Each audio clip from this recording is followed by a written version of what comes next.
Lahore high court میں ملزم عمران کی درخواست ضمانت پر سماعت میں آئی جی پنجاب ڈاکٹر عثمان انور عدالت کے روبرو پیش ہوئے۔ عدالت نے آئی جی پنجاب سے صلح نامے کی بنیاد پر مقدمات نمٹانے کی تفصیلات طلب کر لی۔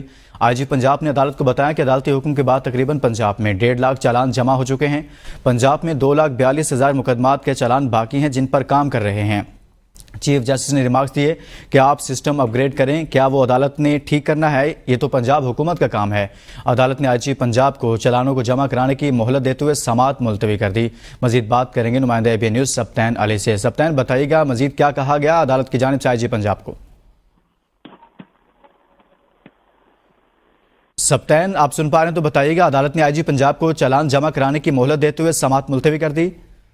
لاہور ہائی کورٹ میں منشیات کے مقدمے میں نامزد ملزم عمران کی درخواست ضمانت پر سماعت عدالت نے آئی جی پنجاب کو زیر التوا مقدمات کی چالان جمع کروانے کی مہلت دے دی اور صلح نامے کی بنیاد پر مقدمہ نمٹانے کی تفصیلات بھی طلب کر chief justice Lahore high court justice Aliya Neelam نے ملزم عمران کی درخواست ضمانت پر سماعت کی۔ دوران سماعت عدالتی حکم پر آئی جی پنجاب پیش ہوئے ہی چیف جسٹس نے استفسار کیا کہ آئی جی صاحب 3,62,000 سے زائد مقدمات جو چلان کہاں ہیں، ان چلانوں کو چلانوں کو جو اپنا زمین کھا گئی ہے یا کہاں گئے یا آسمان نکل گیا ہے۔ آئی جی پنجاب نے بتایا کہ عدالتی حکم کے بعد تقریباً پنجاب میں 1.5 لاکھ چلان جو جمع ہو چکے، جبکہ 2,42,000 مقدمات کی چلان جو باقی ہے جن پر جو کام کریں۔ آئی جی پنجاب پولیس جو عثمان انور نے بتایا کہ پروسیکیوٹر جنرل پنجاب سے مارچ میں میٹنگ ہوئی، جس کے بعد چلان جمع نہ کروانے والے 11,000 سے زائد تفتیشی افسران کو شو کاز نوٹس جاری کیے کہ اس سال بجلی چوری کے کیسز بہت زیادہ